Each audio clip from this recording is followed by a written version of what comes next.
Okay, in section 1.2 here, we're talking about arithmetic series. So basically, the only difference between an arithmetic sequence and a series is this time we're going to be interested in the sum.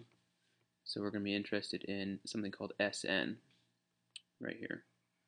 Sum of an arithmetic series. So instead of separating the terms by commas, we'll separate them by addition signs. Okay. Now, what's the point of doing this? Good question. This is the history behind this. Actually, relates back to Gauss, which is a German mathematician. Series was already discovered by this time, I believe. But this goes to show you a very, very practical application of this. The idea of a series, though, I should stress, is actually one of the most important ideas in mathematics, later on in mathematics and in applied mathematics. Okay, eventually you'll learn something called a Taylor series, which is very, very important when it comes to computing something called differential equations and integration. But what is an application for our purposes? Well, what if I was to ask you to find the sum of numbers from 1 to 100 right now? How would you do it? Okay, very easy question, but it could take a long time. At 10 years of age, this man, Carl Gauss, he decided to actually just write out a series, right? 1 plus 2 plus 3 plus 4, you can see it right here, okay, all the way to 100, and then he wrote it in opposite order, which seems a bit odd, right? It's a bit strange to do that, but he paired up the terms, and you'll see it's quite brilliant because right down below, right here in this final line, you can see that you actually get the same number if you do it this way, 101 plus 101. And how many terms will that be? Well, that will be 100 terms of 101, right? Because it's 1 to 100. So all you have to do now is just do a simple multiplication to give you this. Since you have twice as many terms as you need, right? Because you wrote out two series here, you just divide by 2 over here to give you 5,050. Really, you could do this in under 30 seconds. Okay, that's very, very brilliant. Imagine if this is 1 to 1 million, or 1 to 10 trillion. Okay, it doesn't matter how long it is actually. You can still compute this in a matter of minutes or even seconds, given this. So, with that being said, let's jump into it. I'm assuming you read through the rest of these. Okay. And I generalized it for you, and I showed you how to derive the formulas for this section. Here they are right here. Here are the formulas. 1 and 2. Okay. The difference is, in formula 1, you need the final term. You need Tn, but you don't need D. Okay. In this one, you don't need Tn, but you need D. And that is it. That's the only difference. Both will be useful, so check it out. Let's skip to an example. I was going to do these examples, but this is simply plugging into the formula, okay? Very, very simple. I'll give you the solutions on the next slide, okay? So ignore this at the bottom here. Let's jump right into an example. Here we go. Practice problem 1. So in practice problem 1, let us read the question together. So, it says, given that a firefly flashes twice in the first minute, 4 times in the second minute, and so on, there's the sequence given to you. Hopefully I'm not distracting you by erasing this.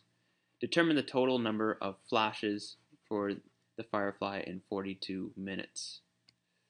Okay, well, the sequence is written now, but I'll write it over here. 2, 4, 6. So actually, you're going to use one of the two formulas. Okay. Which one to use? That's the question. Well, you're not given Tn, right? You don't know what Tn is.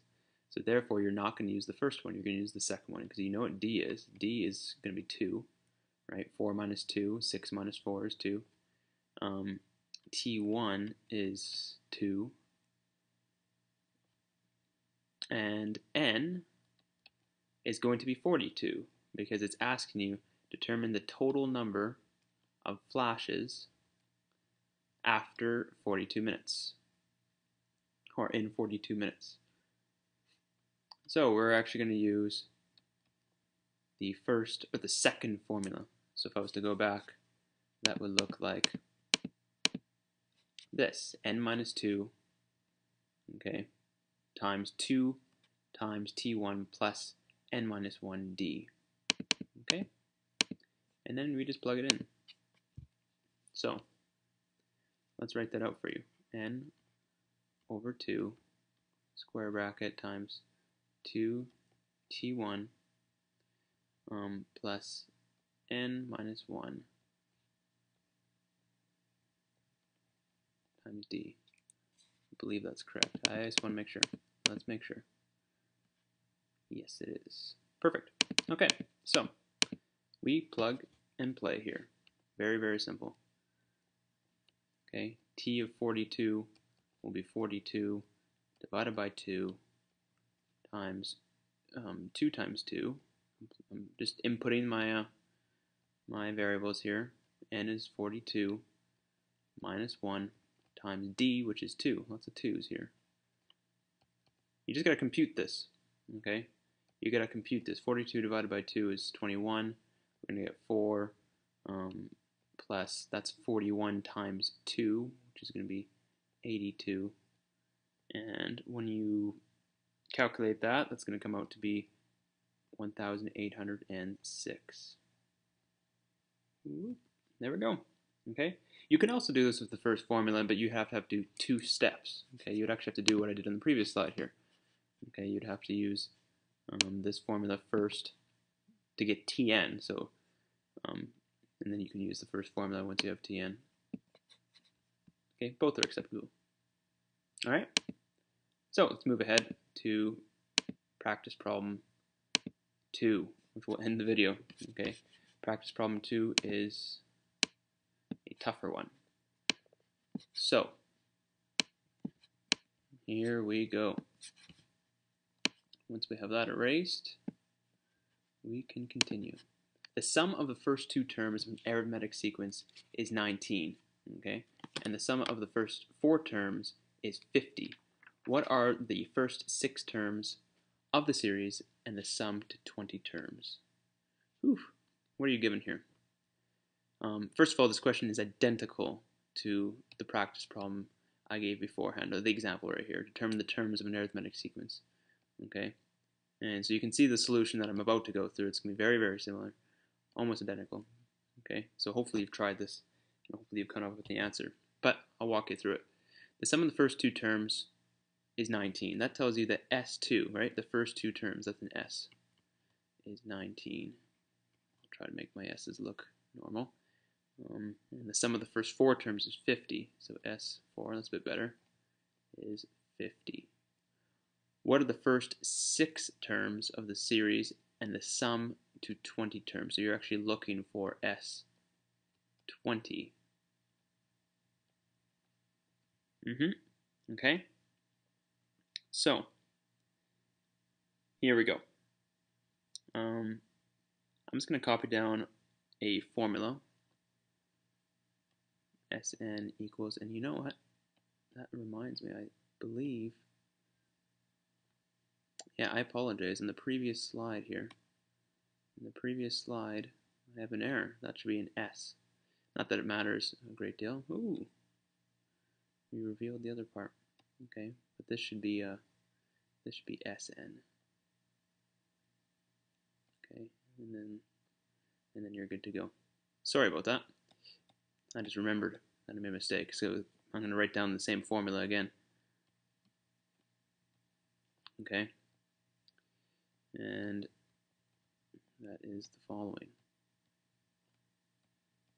So, what's the strategy? Basically, what I'm going to do is I'm going to input S2 into here, okay, because I'm actually given that 19 is S2, and if I put 2 in for n, I actually am going to be able to solve